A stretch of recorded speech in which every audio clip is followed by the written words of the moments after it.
Over the last few topics, we've been exploring the various roles that play in this drama triangle, and we've been looking at the unhealthy ego behaviors behind them, but most importantly, how we can also step away from them. Now, I feel one of the most difficult roles to step away from is the victim role because of this victim consciousness that is supported by these very limiting core beliefs. So in this topic, we will explore the power of core beliefs and how they influence our unhealthy ego behaviors. And I'll also introduce you to an exercise that will assist you reverse these limiting beliefs. Now, you will recall from the ladder of inference that we create our beliefs through our meanings, assumptions, and conclusions based on the data we select from our experiences with the environment. There is then this reflexive loop. The beliefs we adopt will further affect the data we select from future experiences in the environment. These belief systems are keeping themselves alive by effectively filtering out any experiences that may undermine them and only allow information and experiences that reinforce them. Our victim mindset and their limiting beliefs were created long ago during our early childhood through our ladder of inference and the reflexive loop. We develop beliefs based on our young, oversimplified meanings, assumptions, and conclusions around our experiences. These beliefs became a whole series of unwritten rules to keep us safe. So, for example, when I did this, that happened, so don't do it again, otherwise I'll get into trouble.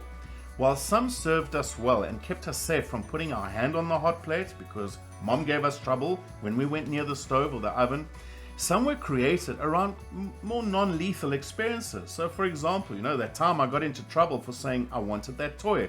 And I got told by mom that I was a selfish brat and that I want gets you nothing. These rules around these latter experiences weren't so much about making us feel safe, but making us feel not good enough. And I feel this is a common theme behind the victim mindset. I am not good enough. As we grew up, these limiting beliefs were locked deep within our subconscious. We have forgotten why we initially took them on, these unwritten rules. They are still operating though, whether we know it or not, subconsciously filtering experiences from the environment to ensure that they stay with us, and in so doing, affecting our reality.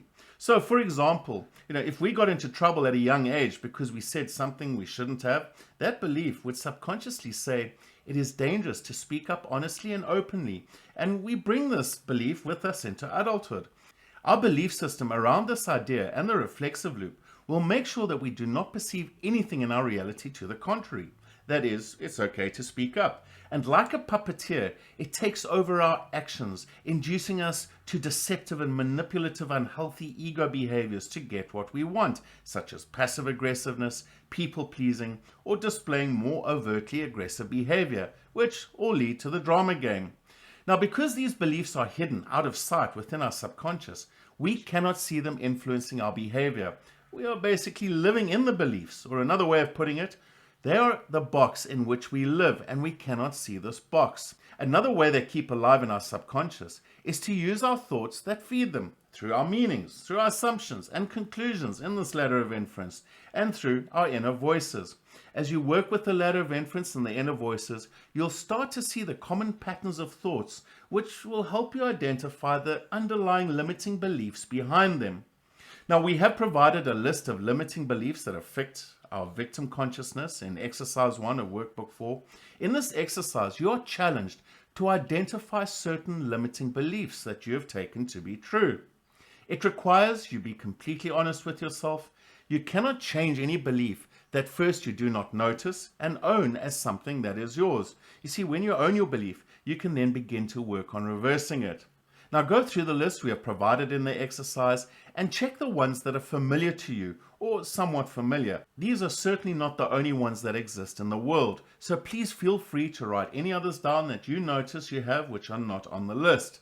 Now let's work with an example. Let's say I own the limiting belief that I have to give up on my needs in my relationship so people won't reject me.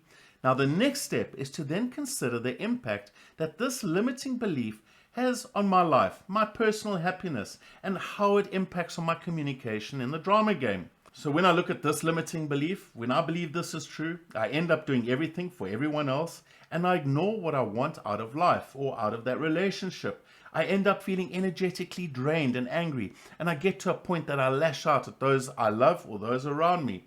It really affects how I feel about myself and makes me unhappy, as it affects my relationships with my loved ones. Now, the next step is to consider reversing this belief. As this belief was formed out of the repetitive thoughts and selected data that it filtered through my ladder of inference, I must now begin the process to reverse this limiting belief by changing the story. As we do this, we are creating the new neural pathway of thinking and believing, leaving the well-paved road of the old belief system to eventually crumble. So let's experiment with reversing this example. I would reverse it by saying, it's okay for me to put my needs first in my relationship when it's important to me. Those to whom I matter will understand and love me regardless.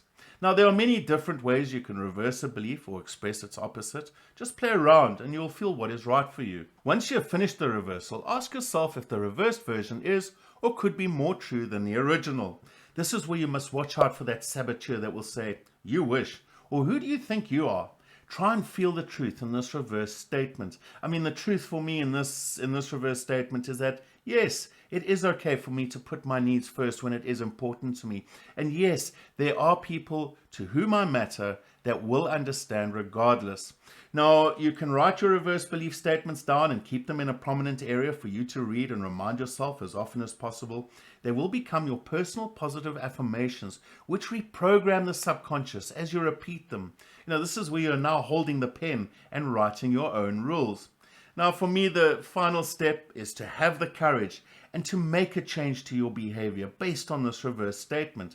For example, the next time I feel I'm putting my needs last, I will instead express how I feel and say what I would like, instead of people pleasing. Now, when it comes to working with our limiting beliefs, I would suggest you only work with one or two at a time. Don't try and work with too many because they're very powerful and they take time to disintegrate. Not only that, they're part of our identity. So if we work with too many, we might lose that identity too quickly, and it might add additional stress that is not necessary as we work through the process. Now, as we start working with these limiting core beliefs, you might notice they take a little bit long to disintegrate because they have been there for such a long time.